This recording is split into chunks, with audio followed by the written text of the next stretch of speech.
Par où commencer? L'avènement du capitalisme a métamorphosé la société française en quelques décennies.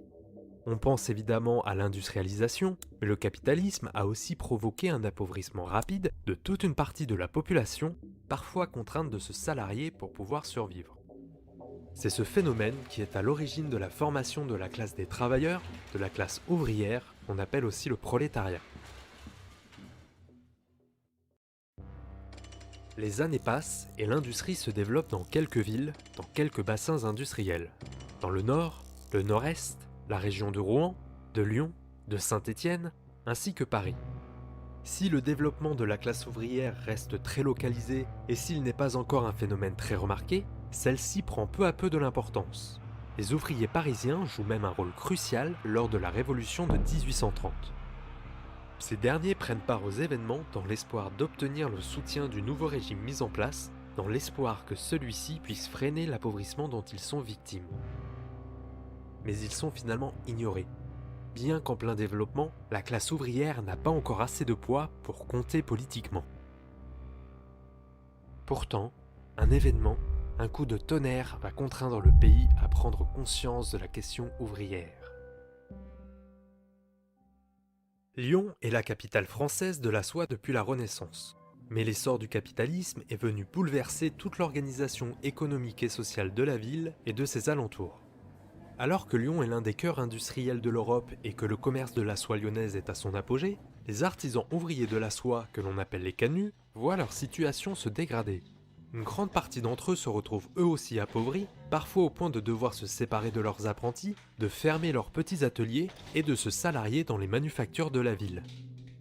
En 1831, les canuts font appel aux autorités publiques, préfets et conseils des prud'hommes, car la chute des prix de la soie menace aussi bien les artisans ouvriers indépendants que les salariés qui voient déjà leur salaire diminuer. Ils proposent alors la mise en place d'un tarif minimum.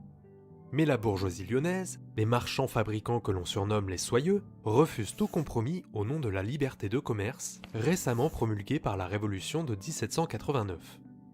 Même le pouvoir désapprouve depuis Paris la démarche de médiation du préfet au nom de cette liberté. Pour les canuts, c'en est trop. Ils se révoltent et rapidement, un drapeau noir flotte sur la ville.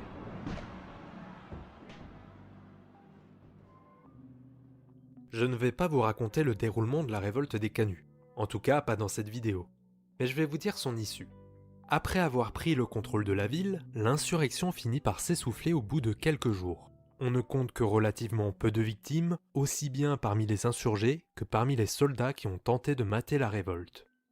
Et pourtant,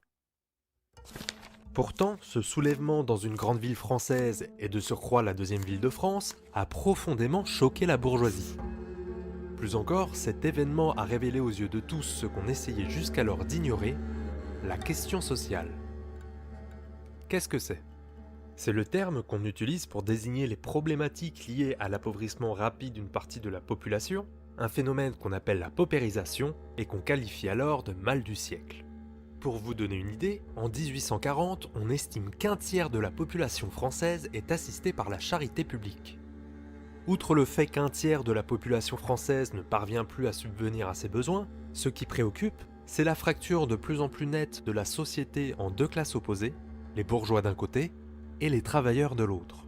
Des travailleurs de plus en plus nombreux, désormais assez nombreux pour se révolter et prendre le contrôle de grandes villes. Juste après la révolte des canuts, le journaliste conservateur Marc Gérardin décrit cette menace imminente avec des expressions choc dans le célèbre Journal des débats. Il utilise d'ailleurs un tout nouveau concept imaginé par son ami, l'historien et ministre François Guizot, la lutte des classes.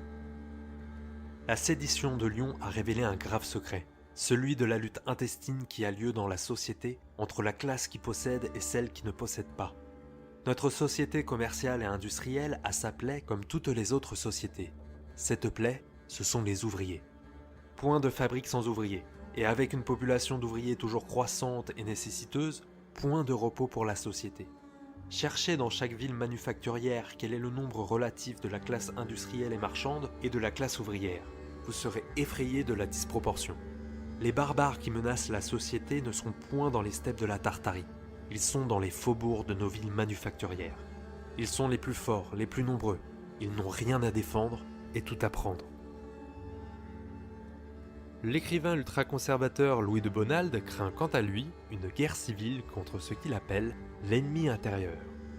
On a moins besoin de grandes armées pour faire la guerre au dehors, mais une force publique est nécessaire contre l'ennemi intérieur qui marche constamment au renversement de toutes les institutions sociales. Et pour faire cette guerre avec succès, il faut des armées moins nombreuses qu'obéissantes et fidèles au pouvoir, et propres à l'état de paix comme à l'état de guerre. Terrifiés, les bourgeois de toute la France essayent de comprendre d'où proviennent tous ces pauvres. Des journalistes partent enquêter sur cette nouvelle population alors encore méconnue. Ils décrivent un milieu sujet à l'ivrognerie, aux jeux d'argent, la prostitution, la violence, les émeutes, le manque d'hygiène, l'abandon d'enfants, la délinquance, le crime, bref, ils ne ratent pas une miette des aspects les plus scandaleux. Une grande partie de l'opinion bourgeoise prend alors le problème un peu à l'envers. Elle interprète ces phénomènes comme les symptômes d'une soudaine décadence d'une partie de la société, comme un déclin moral, une dégénérescence. La débauche, la fainéantise et le laisser-aller de toute une partie de la population l'auraient conduite à la misère. Et puisque le nombre de miséreux s'accroît, ils ont l'impression que la société est en train de pourrir.